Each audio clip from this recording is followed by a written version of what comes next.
बिस्मिल्लाहिर्रहमानिर्रहीम। अस्सलाम वालेकुम। हेडक्वार्टर्स 360 के साथ मैं हूं उमर इनाम और मेरे साथ मौजूद हैं senior court reporter Imran Wasim sahab. Supreme court of Pakistan में हम मौजूद हैं। सदारती रेफरेंस जो आरिफ अलवी साहब की तरफ से भेजा गया है आर्टिकल 63A की तशरीह के लिए, उसका आज दूसरा दिन था। इमरान वसीम साहब, बहुत शुक्रिया है आपका भी। उमर इनाम, बहुत बहुत शुक्रिया। आपने वक्त दिया। मैं तो ये कहूँगा कि मुझे अपने चैनल के ऊपर बुलाया, तो आपका बहुत बहुत शुक्रिया। सर जी। ये बताएं कि अटॉर्नी जनरल ऑफ पाकिस्तान के दलाइल जारी हैं। अभी वो मजीद भी कहते हैं कि मुझे 1 घंटा अपने दलाइल को मुकम्मल करने के लिए चाहिए, और इसके साथ साथ जजेस की तरफ से सख्त सवालात भी आ रहे हैं और साथ साथ रिमार्क्स भी आ रहे हैं। आपको क्या लगता है कि ये जो अदालत का मूड, अदालत का कोई फ्लेवर आपको अब तक नज़र आ पाया? देखिए, फ्लेवर तो अदालत का पता चल रहा है, लेकिन डिसीजन क्या होगा वो उसका हम अंदाज़ा नहीं लगा सकते, क्योंकि फैसला तो उस रोज़ होना है जिस अदालत में दलाइल कंक्लूड होंगे। कंक्लूड के बाद अदालत मुख्तसर फैसला सुना दे या तफसीली फैसला सुना दे, ये अदालत के ऊपर डिपेंड करता है। लेकिन अब तक जो दलाइल दिए गए, आपके सामने आई जी साहब दलाइल ये दे रहे हैं कि आर्टिकल 63A के अंदर 4 कदमें लगा दी गई हैं कि आपने पार्टी डायरेक्शन को हर हाल में फॉलो करना है। और एजी साहब का ये कहना है कि आर्टिकल 63A में ये लिखा गया है कि अगर वज़ीर आज़म का इंतखाब होता है, अगर वज़ीर आज़म को अदम एतमाद के ज़रिए हटाना है, अगर सीएम का इंतखाब होना है, सीएम को अदम एतमाद के ज़रिए हटाना है, या पार्लियामेंट के अंदर कोई मनी बिल पेश होता है या कॉन्स्टिट्यूशनल अमेंडमेंट पेश होती है, ये 4 ऐसी चीज़ें हैं, ऐसी कंडीशन है या ऐसे नुकात हैं जिस पर आप आज़ादाना तौर पे वोट नहीं डाल सकते। आपने पार्टी डायरेक्शन आएगी, आपने पार्टी डायरेक्शन को हर हाल में फॉलो करना है। तो एजी साहब का ये केस है जो अदालत के सामने वो बिल्ड करने की कोशिश कर रहे हैं। लेकिन अब तक हमने ये भी देखा है कि जो जज साहबान की जानब से रिमार्क्स आए हैं, अदालत ये भी कह रही है कि आर्टिकल 63A के अंदर जहाँ ये कह दिया गया है कि आपने पार्टी डायरेक्शन को फॉलो करना है, हर हाल में फॉलो करना है, लेकिन अगर आप पार्टी डायरेक्शन को फॉलो नहीं करते तो फिर उस सूरत में आपको जो कॉन्स्टिट्यूशनल कॉन्सिक्वेंसेस हैं, जो रिपरकशन है, उसको आपको फेस करना होगा। यानी एजी साहब जो है वो एक आधे रास्ते तक जाते हैं, उसके आगे वो नहीं जाते। लेकिन अगर वो जाते भी हैं तो कहते हैं कि ये तो डिफिक्शन क्लास है, ये तो शर्मिंदगी की बात होगी उस रुकने पार्लियामान के लिए जिस पर इसका इतलाक़ होगा। वो अपने घर में जाके, अपने बच्चों में जाके किस तरह कहेगा कि मेरे ऊपर डिफिक्शन क्लास का इतलाक़ हुआ है, मैंने जो फ्लोर है, मैंने हॉर्स ट्रेडिंग की है या फ्लोर क्रॉस किया है, तो उसके लिए खुद के लिए शर्मिंदगी की बात होगी। तो जज साहबान उनसे ये पूछ रहे हैं तो फिर आप ये बता दें कि डिफिक्शन क्लास का इतलाक़ किस तरीके से होगा, और ख़ास तौर पर जो एक सवाल फ्रेम किया गया है, यानी जो सदारती रेफरेंस भेजा गया है उसमें 4 सवाल जो है वो अदालत के सामने रखे गए हैं। एक सवाल तो ये रखा गया है कि क्या आप प्रीएम्प्ट कर सकते हैं, यानी कोई डिफिक्शन करने जा रहा है, जिसने इरादा कर लिया है, इरादा जाहिर भी कर दिया है, क्या आप उसको रोक सकते हैं। और इसी पहले सवाल के अंदर दूसरा सवाल ये रखा गया है कि अगर वो कर जाता है, वो डिफिक्शन कर जाता है और उसका डाला हुआ वोट जो है, क्या आप उसका जो इफेक्ट है उसे न्यूट्रलाइज़ कर सकते हैं। दूसरे सवाल में कहा गया है कि वोट डालने के बाद क्या उस बंदे का, हालांकि ये पहला सवाल और दूसरा सवाल एक दूसरे से मिलते जुलते हैं। दूसरे सवाल में कहा गया कि क्या डाला गया वोट जो है वो एक्सक्लूड होगा या फिर वोटिंग के अंदर शुमार किया जाएगा। तीसरा सवाल जो है वो है अपना उमर कि क्या जो डिफेक्शन करेगा वो सादिक और अमीन रहेगा, और अगर वो सादिक अमीन नहीं रहेगा तो क्या उस पर ताहयात डिस्क्वालिफिकेशन जो है, इसका आर्टिकल जो है 62(1)(f) इसका इतलाक़ होगा। ये सवाल अदालत के सामने है। चौथा सवाल एक और भी था, वो भी बड़ा दिलचस्प था। यानी अदालत से कहा गया कि आप हमारी रहनुमाई करें, सदर मुमलिकत की रहनुमाई करें कि ये जो फ्लोर क्रॉसिंग होती है या जो हॉर्स ट्रेडिंग होती है, पैसे दे के लोगों को ख़रीद लिया जाता है, या पैसों से हट के कोई किसी का ज़मीर जाग जाता है, कोई असूली तौर पे कहता है मैंने हुकूमत के खिलाफ वोट देना है, तो इस सूरत में आप हमें कोई रास्ता बताएं, आप हमें जो है वो रहनुमाई करें कि इस चीज़ों को कैसे रोका जा सकता है, ताकि जो सिस्टम है, यानी एक निज़ाम चल रहा है, उसके अंदर कुछ 10-20 अरब कोई लगा दे, 50 अरब लगा दे, तो आप हुकूमत को गिरा सकते हैं। एजी साहब का दरअसल मौक़िफ़ ये है कि वो ये बात करना चाह रहे हैं। तो इस तरीके से तो जो सिस्टम है वो कोलैप्स कर जाएगा। आप अपने जो सियासी मामलात हैं, जो हुकूमती मामलात हैं, उसे मुस्तहकम नहीं रख सकते। लेकिन अदालत उनसे ये पूछ रही है कि अगर चलें आपकी बात को हम एडमिट कर लें तो डिस्क्वालिफिकेशन कितनी होगी, लेकिन जो आप ये बात कर रहे हैं कि किसी को जुर्म करने से पहले रोक लें, डिफिक्शन क्लास का इतलाक़ कर दें, तो कॉन्स्टिट्यूशन का जो आर्टिकल 63 है वो बड़ा वाज़ेह है। वो ये कहता है कि इफ़ समवन वोट्स, यानी अगर कोई वोट डालेगा, इफ़ समवन अब्सटेन, अगर कोई अब्सटेन करेगा या वोट डालेगा तब डिफिक्शन क्लास का इतलाक़ होगा। यानी वोट अगर कोई पार्टी डायरेक्शन से हट के डालता है तो ये आर्टिकल 63A जो है वो ऑपरेशनल हो जाएगा। अगर पार्टी डायरेक्शन करती है कि आपने वोट डालना है और कोई रुकन अब्सटेन कर जाता है, वोट नहीं डालता, या फिर वो असेंबली के ऐवान में आता ही नहीं है, तो फिर ये भी एक सवाल अदालत के सामने है। चलें ऐवान के अंदर बैठा है, पार्टी की डायरेक्शन है, आपने वोट नहीं डाला, तब तो वो आर्टिकल लग सकता है, डिफिक्शन आपकी हो सकती है। लेकिन यहाँ पर एक नया सवाल ये भी आता है कि बंदा घर पे मौजूद है, वो ऐवान में नहीं आता, पार्टी की डायरेक्शन है कि आपने वोट डालना है, तो ये क्या सूरत होगी? ये भी आज अदालत ने सवाल जो है वो अटॉर्नी जनरल के सामने रखा है। अच्छा, इसमें एक और दिलचस्प पहलू और भी है, वो ये है कि एजी साहब ये कहते हैं कि जब वोट डाला जाएगा वो तशरीह ये अदालत से करवाना चाहते हैं कि इस तरह की तशरीह आ जाए तो जो हुकूमत का मसला है वो हल हो सकता है। वो ये चाह रहे हैं कि जब वोट पार्टी डायरेक्शन से हट के डाला जाएगा नाराज़ अरकान की जानिब से, मुनर्रफ अरकान की जानिब से, तो वो गिनती से एक्सक्लूड कर दिया जाए। यहाँ पर अपूचो ने एक बड़ा अहम सवाल उठाया है, उसको भी अदालत में ज़ाहिर सी बात है केटर करना होगा, उसका जायज़ा लिया जाएगा।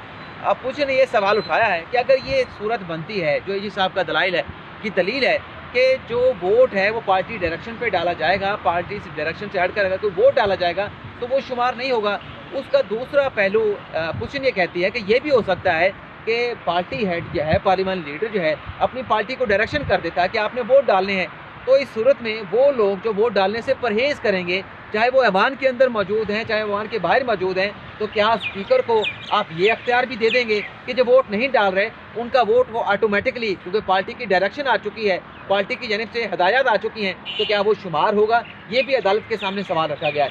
अच्छा, एक और भी सवाल अपूचो की तरफ से रखा गया है कि ये एक सोल तरीका है किसी मुंतखब वज़ीर-ए-आज़म को आईनी तरीके से, कानूनी तरीके से उसके ओहदे से हटाने का, कि आप उसके खिलाफ आर्टिकल 95 के तहत जो है वो अदम एतमाद की तहरीक ले आएँ।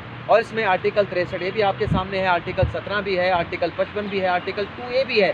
तो अपूचो ये कह रही है कि अगर ये कोई ऐसी अपना राय आ जाती है कि आप हटा ही नहीं सकते आर्टिकल 63 की रोशनी में, तो फिर तो एक मुंतखब वज़ीर-ए-आज़म को, एक आईनी वज़ीर-ए-आज़म को, एक सेलेक्टेड या इलेक्टेड जो भी वज़ीर-ए-आज़म है, उसे हटाने का फिर एक ही तरीका रह जाएगा कि आप सड़कों पे निकलें, आप धरना दें, आप एहतजाज करें, आप जो है एक अफरा तफरी, एक अनारकी जो है वो सड़कों पे ले आएँ, तो फिर वही तरीका बाकी रह जाएगा। उसके बाद कोई तरीका नहीं कि आप किसी आईनी या कानूनी रास्ते से किसी वज़ीर-ए-आज़म को हटा सकें कि अवाम का एतमाद जो है वो खो चुके हैं।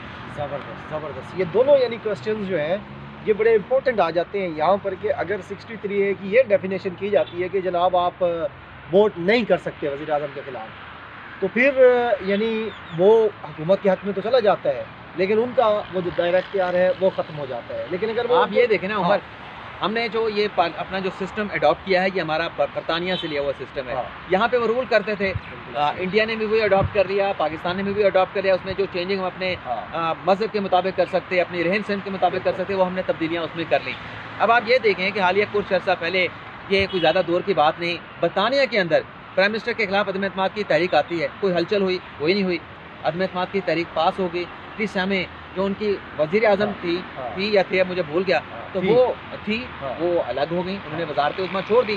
तो एक कानूनी प्रोसीजर तमाम दुनिया के मेरे ख्याल ममालिक में दिया गया होगा कि अगर आप किसी को हटाना चाहते हैं, सदर है तो इम्पीचमेंट कैसे कर सकते हैं, अगर वज़ीर-ए-आज़म है तो उसके खिलाफ आपकी तहरीक कैसे ला सकते हैं, तो तरीका कार तो दे दिया गया है और ये आनी कानूनी रास्ता है। लेकिन यहाँ पर जो एक चीज़ सामने आती है, यहाँ पे ये कहा जाता है कि यहाँ पे पैसे चल जाते हैं, लोगों के ज़मीन खरीद ली जाती है। और यहाँ पर ये कहा जाता है कि मगरबी ममालिक में तो लोगों के जो इखलाकियात होती हैं वो इतने बुलंद होती हैं कि वो पैसे वगैरह में नहीं आते, वो असूल के ऊपर जाते हैं, वो ज़मीर के ऊपर जाते हैं। लेकिन ज़ाहिर सी बात है कि हमें पाकिस्तान के अंदर इन चीज़ों को इवॉल्व करने के लिए थोड़ा सा वक्त चाहिए होगा। और ये पहली मरतबा हो रहा है, ये 2010 के बाद जब 18वीं तरमीम आई है, ये पहली मरतबा हो रहा है किसी वज़ीर-ए-आज़म के खिलाफ जो अदम एतमाद की तहरीक लाई जा रही है। तो इसी तरह से सिस्टम आहिस्ता आहिस्ता आगे चलता है। पाकिस्तान को बने तो 75 साल हुए हैं, बरतानिया ने तो ये सिस्टम इवॉल्व करने के लिए जो है वो सदियाँ गुजारी हैं। तो पाकिस्तान के अंदर भी आहिस्ता आहिस्ता होगा, लेकिन जो लोगों का इखलाक हमने बुलंद करना है, उसके लिए फिर जो है वो रियासती सतह पर उसके लिए बहुत कुछ करने की ज़रूरत है। सिर्फ कहने से जो है लोगों के इखलाक बुलंद नहीं हो सकते, हुकूमती इक़दाम इसके हवाले से होनी चाहिए। लेकिन हुकूमती इक़दाम क्या होते हैं वो आपके सामने हैं कि सियासत में जाकर, सियासी दुश्मनी में जाकर किस तरह से एक दूसरे को बुरे अलकाबात दिए जाते हैं, एक दूसरे के खिलाफ सख्त अल्फाज इस्तेमाल किए जाते हैं, यानी तकरीरों में, अपने खिताबात में, अपने बयानात में इस हद तक चले जाते हैं कि हम तो चलें सहाफ़ी, हमें अफसोस होता है, पता नहीं अवाम उसको किस तरह से लेती होगी। बिल्कुल ऐसे ही है। इमरान वसीम साहब, मुख्तसर आखिरी सवाल है आपसे कि जो अदालत की कार्रवाई है इसको आप बेहतर समझते हैं कि भी अटॉर्नी जनरल के दलाल हैं, इसके बाद और पार्टीज़ के दलाल आएंगे, कब तक आप समझते हैं कि ये जो दलाइल हैं ये मुकम्मल होंगे और फ़ैसला आने की उम्मीद आपको कब तक लगी?